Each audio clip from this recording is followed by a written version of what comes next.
अस्सलाम वालेकुम गाइज, मैं हूं रिजवान और आप देख रहे हैं मेरा YouTube channel general electronics HVAC। Guys ये एक 2 टन का यूनिट है जिसमें लीकेज थी, गैस बिल्कुल नहीं थी। किस तरह हमने इसकी लीकेज ट्रेस की, किस तरह हम इसको वेल्डिंग करेंगे और किस तरह इसकी गैस चार्ज करेंगे, मुकम्मल डिटेल आप लोग के साथ शेयर करेंगे।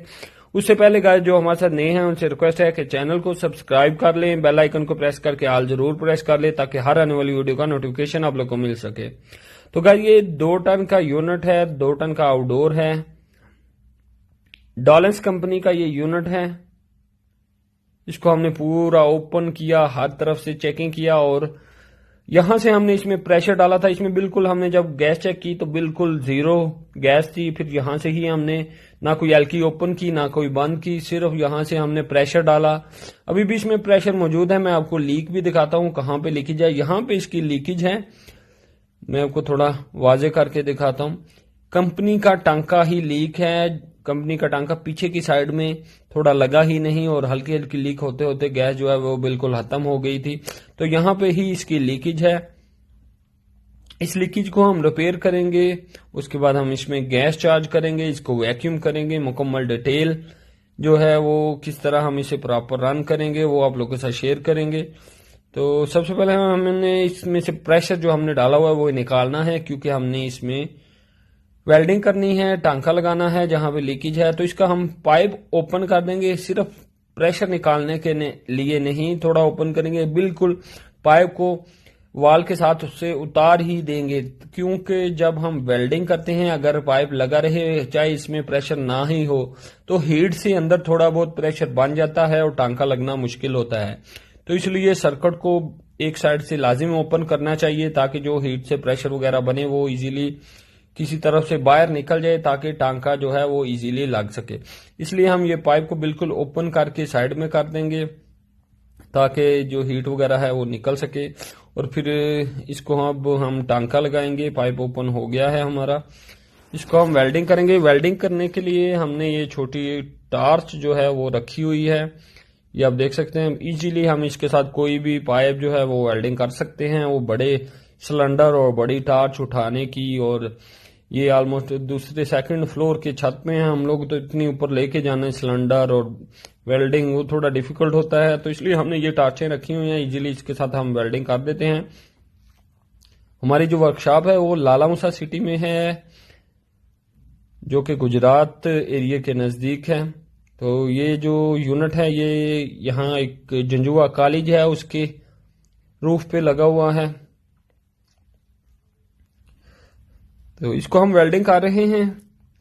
टांका आप देख रहे हैं बिल्कुल जो है इस वेल्डिंग के साथ अच्छे तरीके से लग जाता है। चारों तरफ से ही हम टांके को प्रॉपर कर देंगे। हालांकि सिर्फ पीछे से ही थोड़ा सा लीकेज थी हल्की सी, लेकिन हम चारों तरफ से इस टांके को प्रॉपर करेंगे ताकि कोई डाउट ना रहे हमारे पास।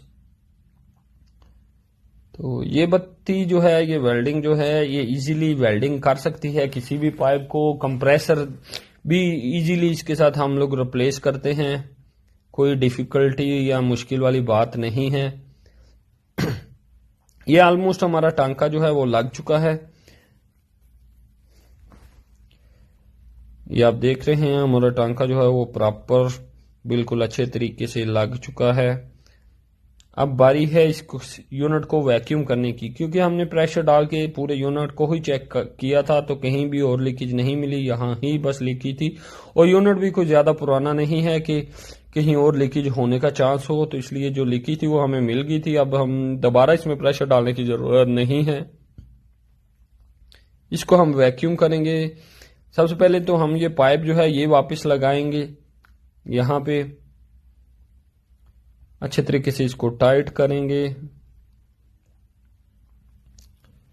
टाइट करने के बाद हम इसको यूनिट को वैक्यूम पे लगा देंगे ताकि पूरा इनडोर पाइप और आउटडोर पूरा जो है इसके अंदर से वैक्यूम होके एयर जो है वो निकल सके। यानी पूरा यूनिट कोई एलकी हम बंद नहीं करेंगे, जैसे ओपन हालत में होती है वैसे ही हम इसको वैक्यूम करेंगे ताकि पूरा इंडोर पाइप और आउटडोर पूरा वैक्यूम हो सके। तो यहाँ पे हम लीड लगा लेंगे वैक्यूम करने के लिए और अपने वैक्यूम के साथ इसको लगा देंगे ताकि यूनिट जो है वो हमारा प्रॉपर अच्छे तरीके से वैक्यूम हो सके। बस जो जगह में वैक्यूम किए बगैर भी गैस डाल सकते हैं, हमने बहुत जगह में डाली भी है, लेकिन रिजल्ट में जो इसकी कूलिंग है, परफॉर्मेंस में थोड़ा सा फर्क आ जाता है।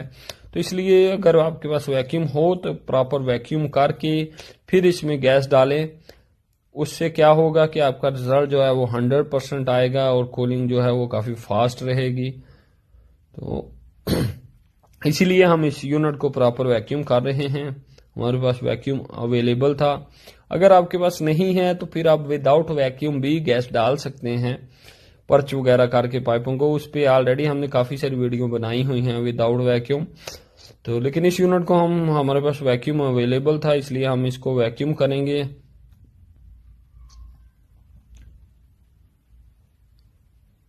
ये आप देख रहे हैं गेज जो है वो नीचे जाना शुरू हो गई है। ऑलमोस्ट आधा घंटा हम इसको वैक्यूम करेंगे ताकि अच्छे तरीके से ये वैक्यूम हो सके।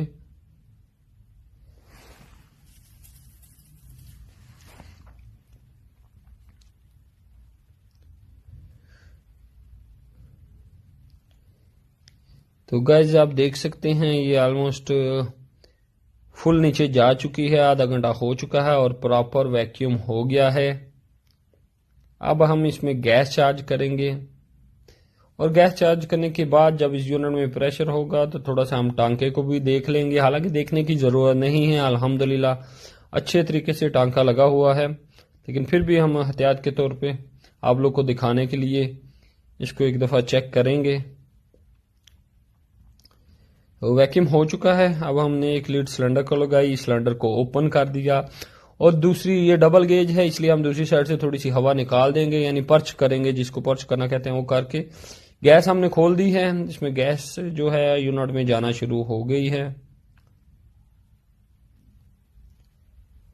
तो ये आप देख सकते हैं यूनिट में काफ़ी हद तक गैस जो है चली गई है। हमने सिलेंडर जो है सीधा रख के डाला है, सीधा रख के डालें तो सिलेंडर में प्रेशर होता है, तो गेज जो है वो लो प्रेशर गेज है, वो तो 120 तक चली गई हुई है, लेकिन इतनी नहीं होती। जब हम इसे स्टार्ट करेंगे तो ये ऑलमोस्ट ज़ीरो के या 5-10 पे इसके नज़दीक ही होगी। तो ये हम लीक चेक कर रहे हैं। अल्हम्दुलिल्लाह टांका बिल्कुल सही है, चेक करने की ज़रूरत नहीं थी, लेकिन फिर भी आप लोग को दिखाने के लिए थोड़ा टेस्ट कर रहे हैं। अब इसके कवर वगैरह बंद करेंगे और फिर हम यूनिट को स्टार्ट भी करेंगे नीचे जाके, बल्कि पहले इसे स्टार्ट ही कर लेते हैं ताकि यूनिट में ऊपर वाला कवर तो नहीं लगाएंगे, क्योंकि हमने एक वायर भी उतारी हुई है मैग्नेट कॉन्ट्रैक्टर की। तो ये गाइस इसका इंडोर है। रिमोट तो हमारे पास नहीं है, लेकिन डायरेक्टली ब्रेकर ऑन करते हैं तो यहाँ से ही किसी ने ऑफ किया हुआ है। तो इसको ऑन करेंगे तो ये यूनिट जो है रीस्टार्ट है, तो डायरेक्टली स्टार्ट हो जाएगा। 20 पे इसकी सेटिंग की हुई है ऑलरेडी किसी ने। तो ये हमारा यूनिट जो है वो स्टार्ट हो चुका है। ये कंप्यूटर लैब है जंजुआ कॉलेज की, उसमें लगा हुआ है। गर्ल्स कॉलेज है लाला मूसा सिटी में, ये उसकी लैब में यूनिट लगा हुआ है। 2 टन का यूनिट है डॉलेंस कंपनी का। अब हम छत में जाएंगे और देखेंगे कि हमारा आउटडोर अभी स्टार्ट नहीं हुआ होगा, क्योंकि हमने एक कंट्रोल की वायर उतारी हुई है, वो जाके लगा लेते हैं और 2-4-5 मिनट में यूनिट हमारा स्टार्ट हो जाएगा। इसके रूफ पे आउटडोर लगा हुआ है, 2nd फ्लोर के रूफ पे। तो गैस ये रूफ पे हम लोग आ चुके हैं। यहाँ पे इसका आउटडोर लगा हुआ है।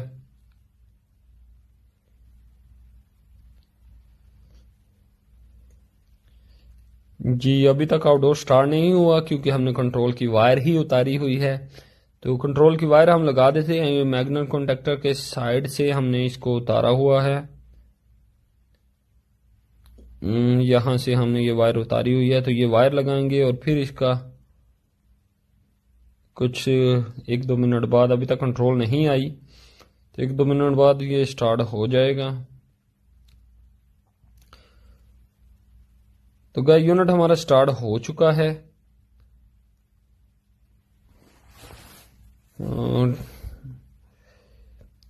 यूनिट आप देख सकते हैं, फैन जो है, कंप्रेसर दोनों स्टार्ट हो चुके हैं। गेज पे मैं आप लोग को दिखा दूं, अब जो स्टैंडिंग प्रेशर 120 था अभी तक 0 में है। तो गैस डालेंगे, इसमें गैस कम है, तो सिलेंडर अभी हम सीधा रख के डाल रहे हैं। देखते हैं कि क्योंकि 2 टन का यूनिट है, यहाँ पे मैं आपको इसकी दिखा देता हूँ गैस कितनी आएगी। 822 है और 1150 ग्राम यानी 1 किलो 150 ग्राम इसमें गैस आएगी। तो थोड़ा सा हमें सिलेंडर उल्टा करके डालना पड़ेगा, यूनिट 2 टन का है तो जल्दी क्लियर करने के लिए। सीधा करके डालेंगे तो प्रेशर इतनी जल्दी नहीं जाएगा। देखें अभी 1-2 मिनट हमने डाली, अभी भी प्रेशर ऑलमोस्ट 10 तक होगा। ओ या जी, प्रेशर अभी तक 10 तक है। तो अब हम सिलेंडर को थोड़ा सा उल्टा करेंगे ताकि लिक्विड जाए और इसका प्रेशर जल्दी हाई हो। तो जब लिक्विड डालें आप, तो लिक्विड 40 psi से ज्यादा ना हो गेज पे, क्योंकि जब लिक्विड आप डालेंगे 40-50 से तो बिल्कुल भी ज्यादा ना कभी भी लिक्विड डालें। गेज पे आपकी सुई जो है वो 50 से ज्यादा नहीं जानी चाहिए, 40 तक ही रखें। क्योंकि जब आप लिक्विड डालते हैं तो आपको यूनिट गेज बंद करके 10 से 15 मिनट छोड़ना पड़ेगा। इसके बाद वो लिक्विड जो है, जो आपने 40 रखा होगा, वो खुद बहुत हाई होता होता 50-55 में चला जाता है। तो इसलिए लिक्विड हमेशा कम डालें और फिर थोड़ा सा यूनिट को 10-15 मिनट वर्क करने दें, फिर आपकी गेज पे जो प्रेशर है वो प्रॉपर शो होगा। ये नहीं कि आपने लिक्विड में ही जो गैस है वो फुल 60-65 कर दिया। अगर आप 60-65 कर देंगे तो यही प्रेशर जो है वो 10 से 15 मिनट बाद आप देखेंगे 70-80 में चला जाएगा, 70-80 में चला जाएगा। तो इसलिए लिक्विड हमेशा थोड़ा कम डालें और डालने के बाद 15 से 20 मिनट यूनिट को छोड़ दें गेज बंद करके, और आप लोग खुद बहुत ही देखेंगे कि इसका जो प्रेशर है वो हाई हो जाएगा। तो अभी हम देख लेते हैं हमारी गेज पे कितना प्रेशर है। थोड़ा बंद कर लेंगे गेज को और देखेंगे। तो गाइज ऑलमोस्ट 55 तक प्रेशर हो चुका है। अब हम इसे 10 से 15 मिनट छोड़ देंगे। 15 से 20 मिनट बाद ये जो प्रेशर हम 55 में छोड़ेंगे, ये 60-65 में इजीली चला जाएगा। तो गाइज वीडियो अच्छी लगे, वीडियो में कोई इन्फॉर्मेशन मिली हो तो वीडियो को लाइक करें और दूसरे के साथ शेयर भी करें। Thank you guys, Allah Hafiz.